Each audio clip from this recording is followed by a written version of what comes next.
Obviously, this might get in the way a little bit actually. That's right. So. I think you can unhook you. I didn't know you could do that. Didn't you? No. Well, there you go. I've been Unclip, yeah. struggling to get it on every time. So, when you would normally treat your erectors, where would you be doing your, you were saying your friction? Does anybody friction attachments for erectors? We've been taught for whiplash to friction them. Okay. As a trap release, wasn't it? Dawned it? Yeah, that was just trap side, I think. Did she go through erectors?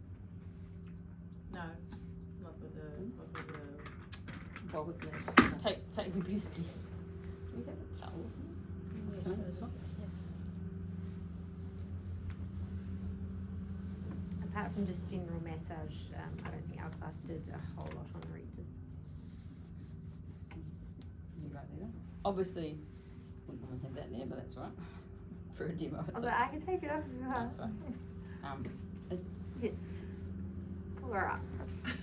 Whoa, that was smooth. That looks practice. I'm not gonna lie. Whoa. Well done. I've done that before. Yeah. It's not the first time on the radio. Okay. So my hands are probably cold. Sorry. So obviously. I was expecting you to touch me up there, so I'm like kind of got me in front.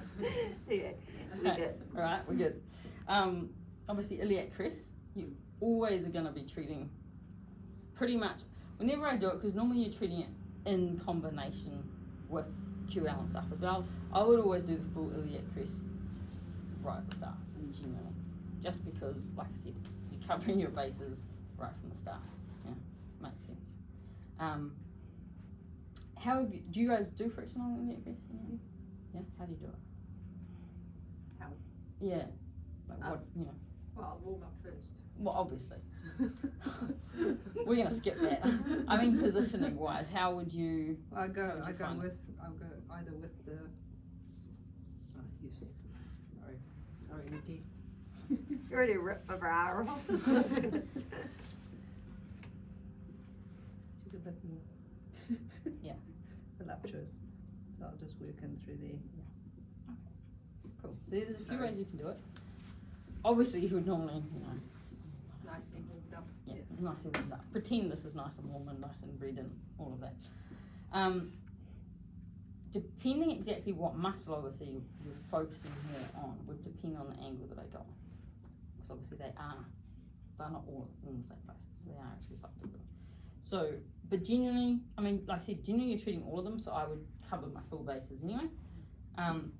Yes, I would come from the top and work my way around, and then normally I'll come from here and actually come right up under and work my way around this way as well.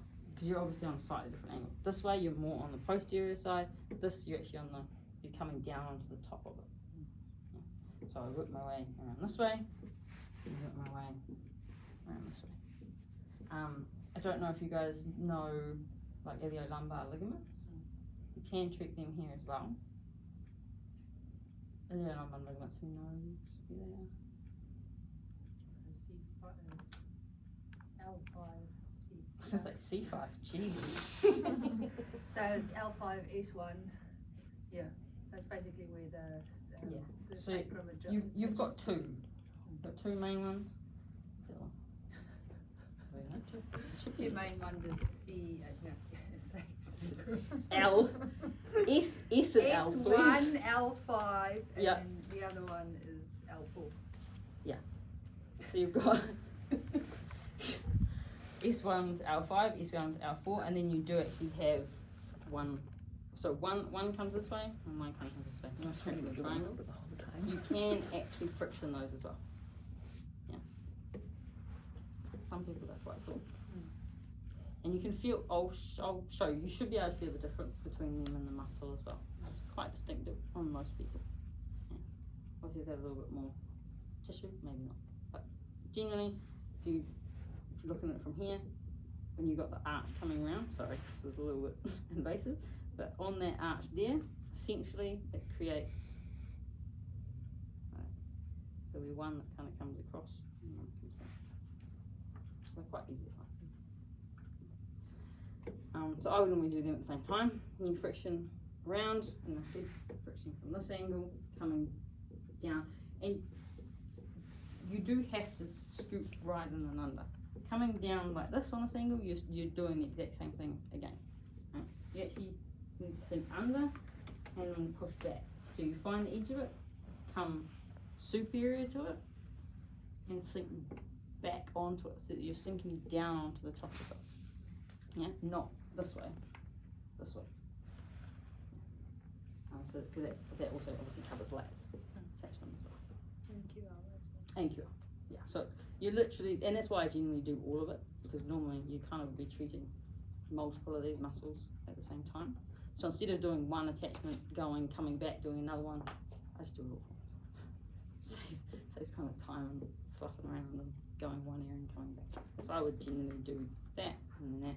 And again, if you're doing glutes, then I'll come further down and do all the glute attachments around the iliac crest as well. So obviously they're normally more.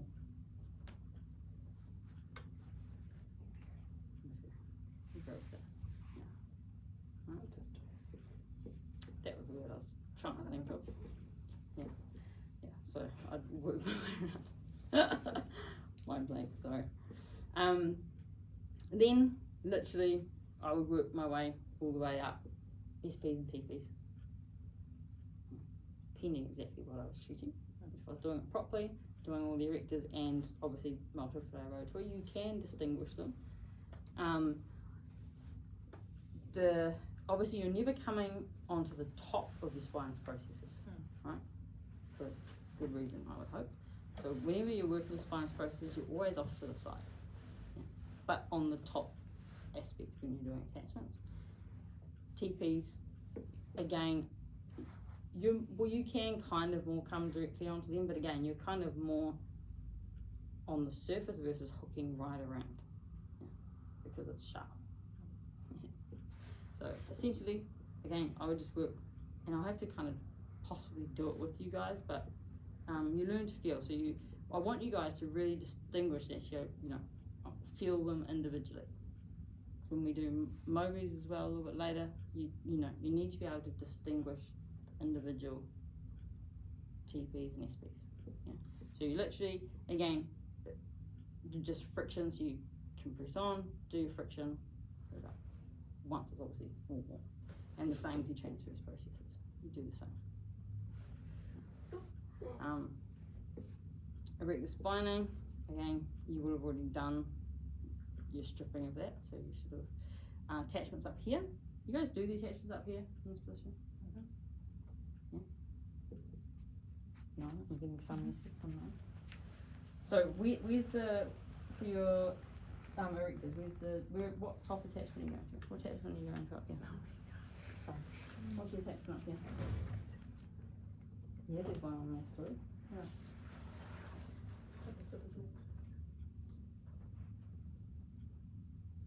Yeah. What's the actual name of it? Anybody know? What'd you say?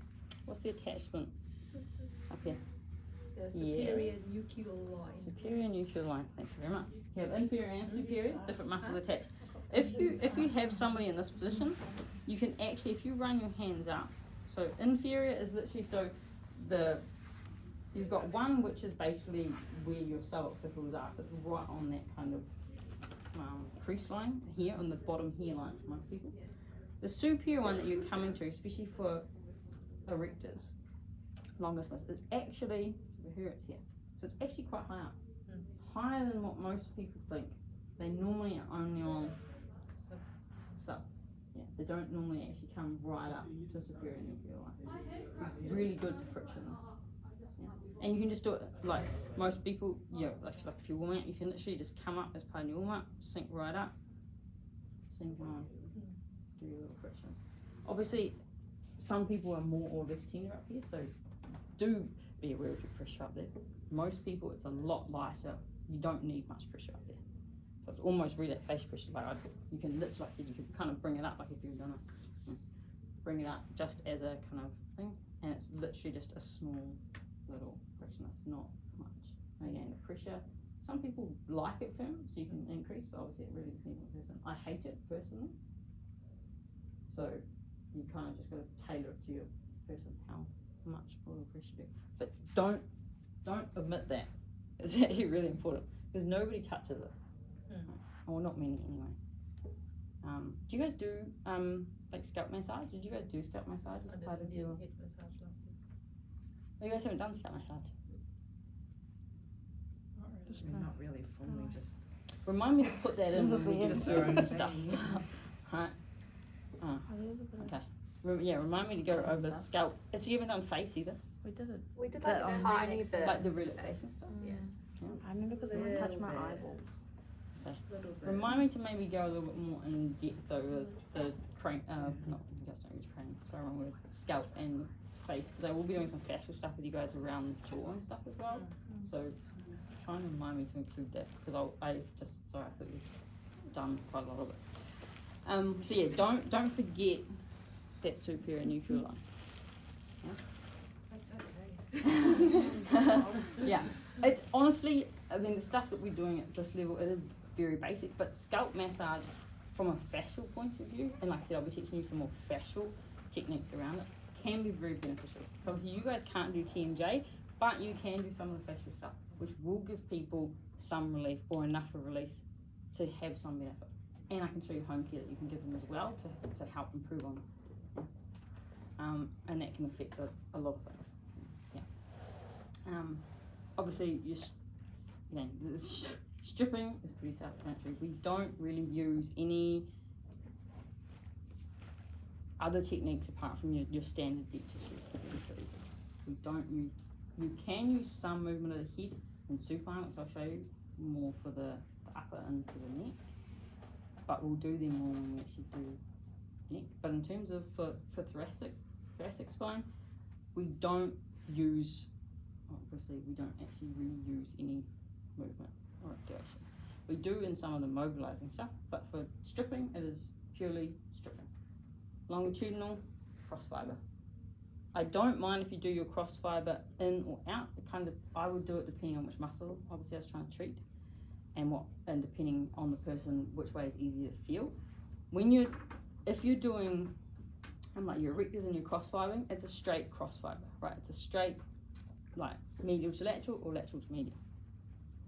When you're treating, but that is also a cross fiber on your multifidus and rotatory, right? Because they're on a diagonal line.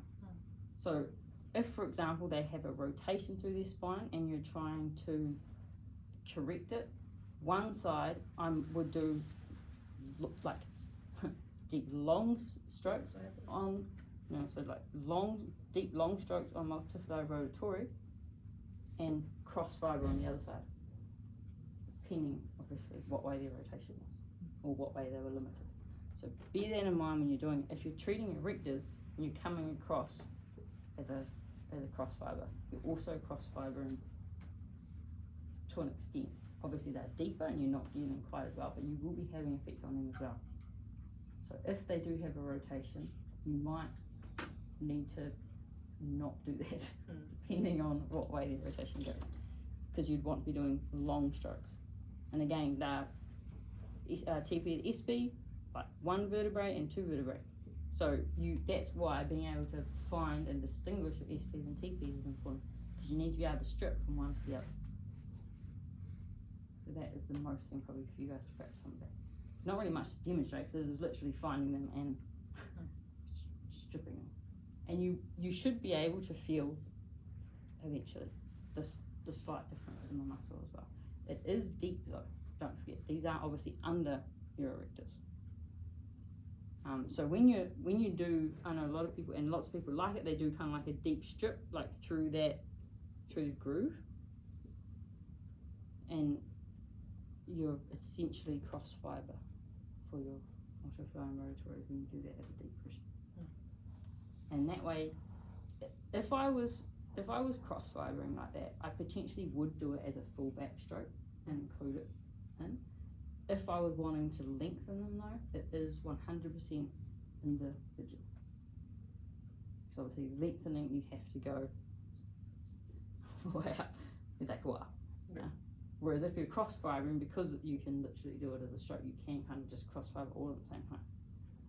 But if you're wanting to lengthen, like I said, if they've got a rotation, then you have to do it. You have to find them individually.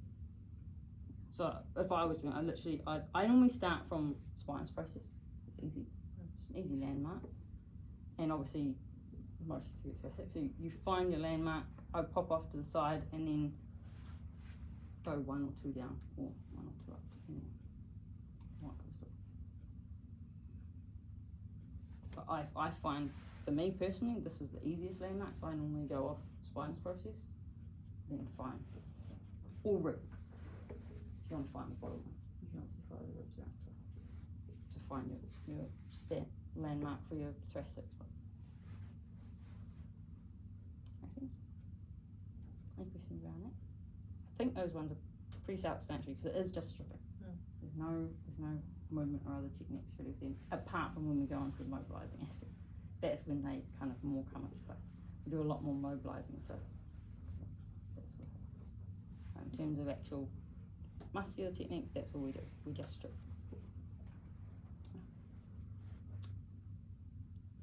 That's really it for those ones. Because they're quite simple. As long as you learn how to find them. Just trying to think if it's easier to show you the mobilising in this position now and then practice that, or whether I go through all of the muscles and then all the mobilising. What would you guys prefer? Probably do the mobilising like it is now. Yeah, so that you can do everything on the back and then we turn you over and do everything face up? Yep, Yeah? I think that's good. Makes sense because we're already here. So normally, mobilising, this would be possibly the only place where I do the mobilising first. Apart from what we're talking about, you know how we're saying mostly mobilising is kind of last? Sometimes I would start, well actually I use kind of mobilising and fascial work as my feel of how their back is a lot of the time. I wouldn't necessarily do a full mobilising, but I kind of use, I would use movement to see if I need to mobilise. If that makes sense. So normally when I would first touch a person's back, so I might start with a fascial technique, you know, just a fascial technique down the back, or I would literally start with feeling how they move. So sometimes that would literally be the start of my session. Yeah, literally come around, see how their ribs and how their spine moves. And so I'm looking for, is it even, does it feel stuck, is there a difference, you know, through upper thoracic, through lower, you know, is it moving? There are, in this position there are kind of 2 main ones that we do.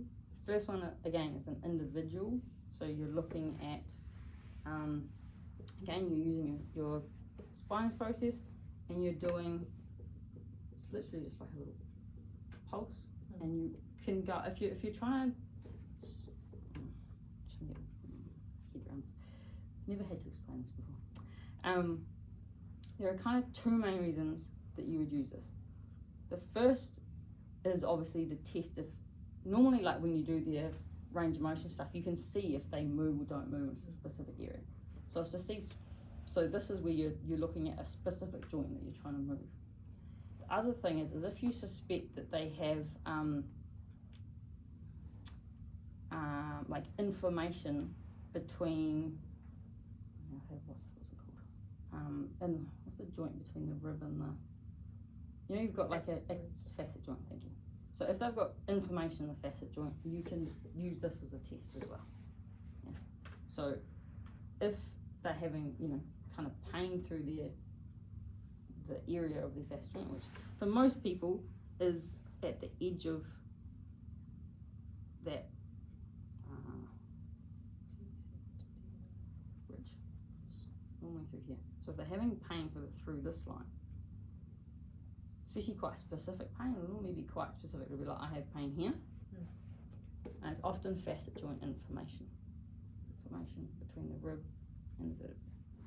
So if by isolating that vertebrae and applying just that little bit of force across, if it's inflamed, the pain will spike. Yeah. If it's just muscle tension, it might ache, it might be a little uncomfortable, might be a little bit stiff, but it won't initiate that kind of sharp pain. Yeah. So if the facet joint's inflamed or the rib is like what we'd call partially subluxated, which is not a full dislocation of the rib, as in the rib's not fully out, but it's kind of, sometimes they'll pop, it's kind of like halfway and they just sit a little bit high, and that normally inflames the joint.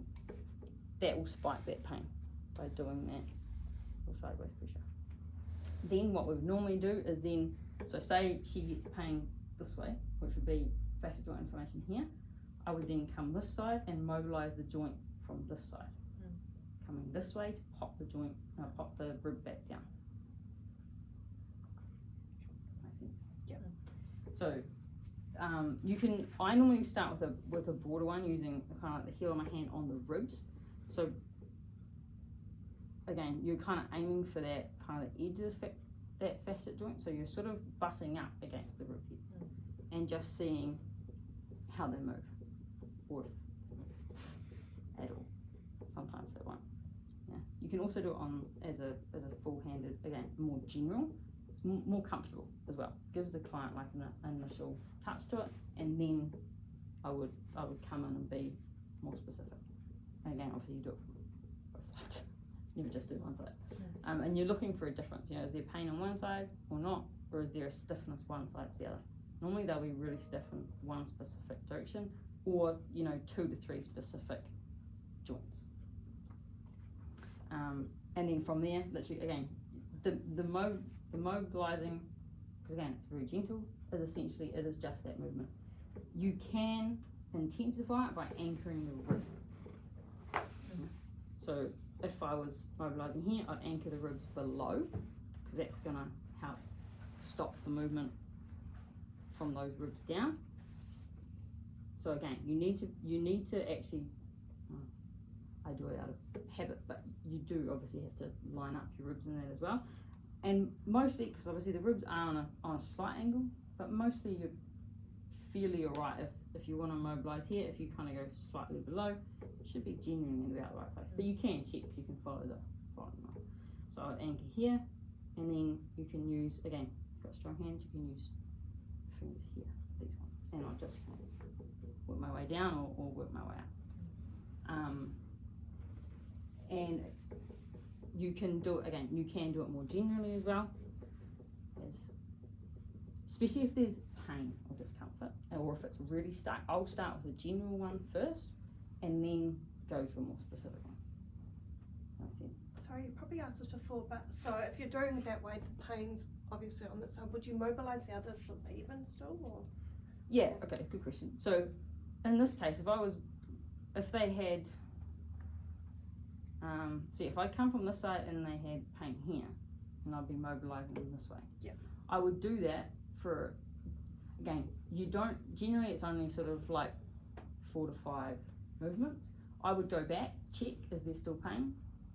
Come back. Normally after you've done it once or twice, the pain should lessen. And that's when I'd move on. So you are kind of, this is one that you do tend to, you're kind of over here and testing here. It can get a little bit side to side, which is why I always start with the general ones first. So I'd always do my full general one and get a good feel in my mind of where I think I need to do it. So generally I'd come from same side first, and then other side. You can do one. I tend to like doing one where you kind of almost going with the ribs, because it gives you a better feel of how the ribs move personally. But I've just adapted that myself. Technically it's meant to be all straight, but I find most people move a lot better if you add that little bit of almost rotation through the hand, because obviously the ribs do go in that angle, so it makes sense, right? So I find personally most people, you can get a truer read and a better movement with that slight kind of almost rotated pressure onto the ribs. So I would generally do a full feel like that on both sides, and come this side, do my general single side, do my general with the ribs, and then go back to the areas that I think are gonna cause problems. So obviously you don't want to be here doing this the whole spine every single time. You only want to focus on the areas that are really stuck or causing pain. Most people, if I generalize, right here. If you're gonna have rib issues, it's normally right along and through the area of the scap. It's the most of the upper ribs. You will obviously have some that are slightly lower down, but most will be in the upper. So especially facet joint stuff, mostly will be in those upper few. So the false ribs. False ribs at the bottom. False True, ribs at the bottom. false, floating. Floating ribs at the bottom. Yeah. Floating ribs at the bottom. Yeah, these are just Your hands are like that. What would you call that when you were doing that before? You write your soap notes. Yeah. I don't know how I you write know, that. you mean for like these? Yeah. What would you write? Yeah, honestly, I would normally just talk about the joints that I've worked Okay. versus the technique, because it's always basically essentially the same technique. So I might go thoracic mobs, focus, T, 4, 5, 6, Okay, that makes sense. or something like that. If I felt it had taken a particularly long period of time, or it was really really inflamed, I might kind of note that down. But yeah, normally I let's just go like thoracic mobs, focus, T, 4, 5, 6, something like that. Yeah, because essentially you're always doing the same ones. There is not a huge amount of techniques. Yeah, in this case, I would then probably also set them up into an active one. But again, that would just be like seated rotation mode or something like that. That's generally what I call it. So you don't have to individualize these techniques as such. It's more important that you know the joints that you've worked. Yeah, and that's why getting pretty good at looking at your landmarks and knowing what rib you're on is quite important. Yeah. Do you guys know the kind of main tricks on most people to find your ribs? What rib you're on? There are a few kind of easier landmarks. Bottom of the scap. Yeah. So what does that line up with? T9. T89 on most people, with inferior angle. Obviously you've got, bottom's pretty easy to find. So you can find the bottom there, find the mid, Little bump. and then, C7T, C7T1, junction. CT junction, yeah. So by kind of knowing your sections, you can genuinely not have to actually go 1, 2, yeah, because that gets a little bit tedious. So normally I'd be like, this is my upper section, and if I was to do the upper section though, I would kind of work my way down. So you do know which one you're on anyway, and then lower. Yeah. And that is essentially it for this position. I will come around and let you guys feel it and do it with you though.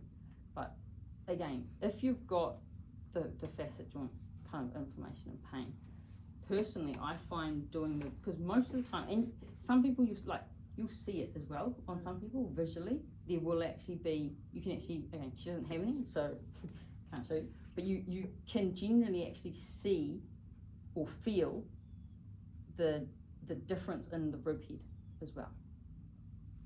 Yeah. If you get somebody who is actually has like a subluxation or a rib, you'll genuinely be able to feel it. You guys might not know what it is to start with, but if it's, like I said, if it's on this line, it's normally quite distinctive, because versus a trigger point, which obviously has, it feels musky, it has give. This one, it's literally like, it's literally like hitting bone. So if you come from, and if you want to make sure you're correct, if you come, so you've got your spine processes here. If I'm on this side of the spine, sink into the groove and come off, you will feel it, and you'll hit into it. That would be a subluxated rib.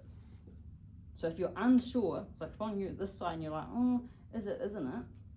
Go around to the other side, come off the spine onto it, and if you hit into it, and it's quite distinctive. Like if you get one, and you do that, you'll know. You'll be like, oh yeah, no, that's distinctively fine.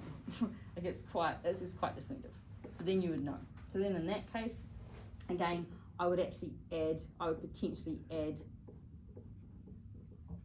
that it's kind of like compression on and then a slight rotation onto the rib, because once I've done the initial mobilizing, because that can help it sit back down, which is what you're trying to do essentially. Yeah. Any questions on that? Anything and add or ask. Yeah. You got a question? Yeah, no? No. You can ask as we go around. So what I think we'll do is I want everybody to have a quick try of this before we go to lunch so that it's in your head. I mean, you can have a quick, I would prefer you focus on the mobs for now though, because it's something completely new. Whereas the muscles you should theoretically be able to find as long as you find your landmarks. So I want everybody to have, you know, kind of like 10 minutes, have a go at this, and swap over, and then we'll have lunch, and then we'll come back and move on. I'll